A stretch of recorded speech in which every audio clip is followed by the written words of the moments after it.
At 10,500 BCE, enormous glaciers still dominated northern North America. The massive Laurentide ice sheet covered much of Canada and parts of the northern United States. Mountain glaciers remained throughout the Rocky Mountains. Meltwater from retreating ice created vast lakes, wetlands, and changing river systems. Sea levels were much lower than today, exposing large areas of coastal land. The climate was warming, but the transition was uneven, with periods of cooling and sudden environmental shifts, temperature, and weather. Compared with modern North America, average temperatures were generally cooler, especially in northern regions. Winters were longer and more severe. Summers were shorter, but could be warm. Weather patterns were highly variable. The continent experienced strong seasonal contrasts: cold, dry winters with powerful winds, short growing seasons, rapid spring warming, occasional droughts affecting grasslands. The Great Plains were the home of the Paleo-Indian hunters. The central Great Plains looked very different from today. Instead of the modern patchwork of farms and grasslands, much of the region was a vast cold steppe environment. The landscape included open grasslands, sagebrush and shrubs, river valleys with trees, wetlands around lakes and streams. This environment supported huge herds of grazing animals: bison, antiquus, elk, pronghorn, caribou horses, and other Ice Age mammals. The abundance of large herbivores made the plains a prime hunting environment for mobile hunter-gatherers. The Folsom culture was not a civilization in the sense of cities or complex states, but rather a highly skilled Paleo-Indian hunter-gatherer culture that lived in North America around 10,500 to 8,000 BCE, near the end of the last Ice Age. The Folsom people lived across what is now the Great Plains of the United States, including areas like modern-day New Mexico, Colorado, and Texas. They are named after a site near Folsom, where their distinctive tools were first discovered in the 1920s. Folsom groups are best known for hunting large animals, especially bison, ancient forms of buffalo.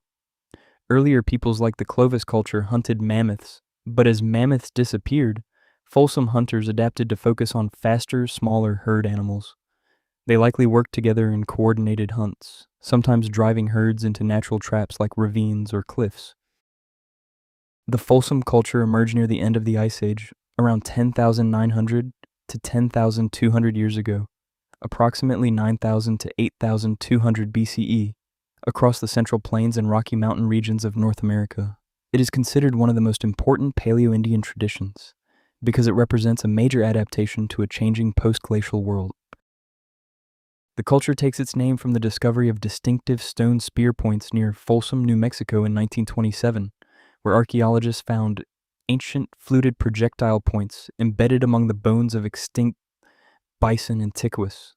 This discovery helped prove that humans had been living in North America much earlier than many scientists had previously believed. The origins of Folsom are closely connected to the earlier Clovis culture, which existed roughly 13,000 years ago. Clovis hunters were highly mobile people who followed large Ice Age animals, including mammoths and ancient bison. As the Ice Age ended, the environment changed dramatically. Mammoths and many other megafauna declined or disappeared. Grasslands expanded across the Great Plains. Large herds of bison became the dominant resource. Folsom peoples adapted by developing specialized hunting technology designed specifically for hunting bison antiquus, a much larger ancestor of modern bison.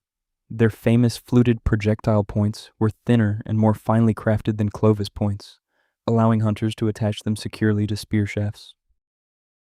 Archaeologists believe Folsom developed somewhere in the southern Great Plains and Rocky Mountain foothills, possibly in areas that include eastern New Mexico, Colorado, Wyoming, Texas Panhandle, Oklahoma.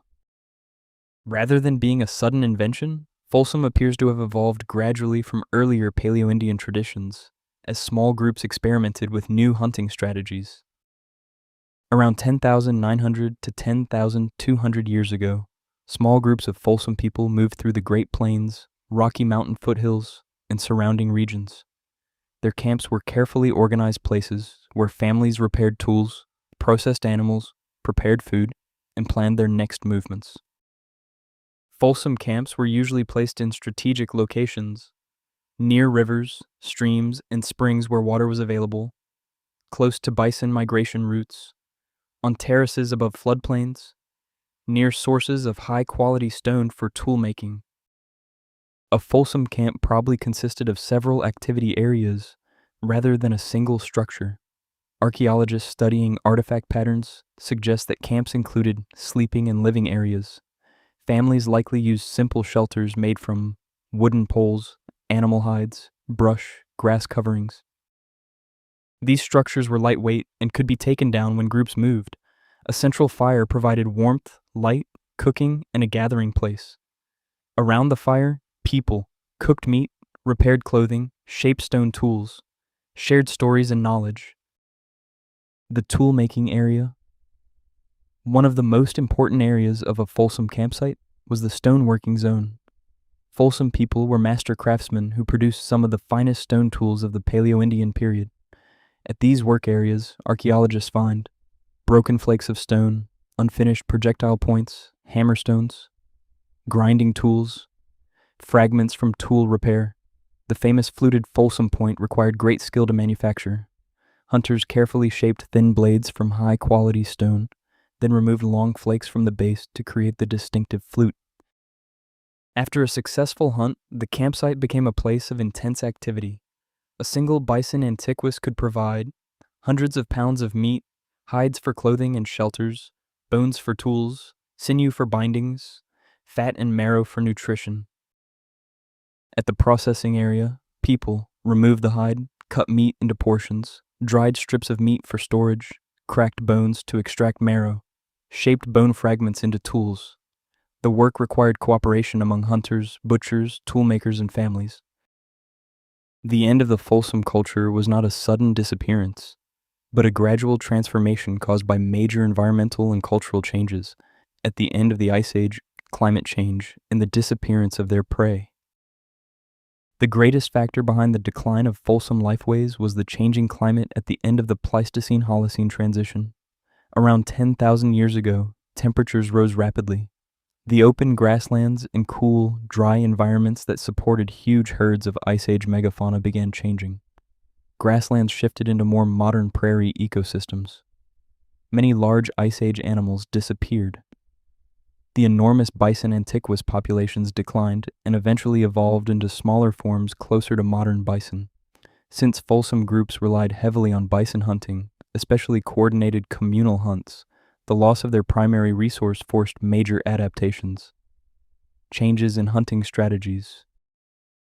The end of Folsom represents a major turning point in human history in North America. The people who created the beautiful, fluted points were not defeated by a single disaster. Rather, they lived through one of the greatest environmental transformations humans had ever experienced. The disappearance of the great Ice Age herds ended an era of specialized mammoth and giant bison hunters.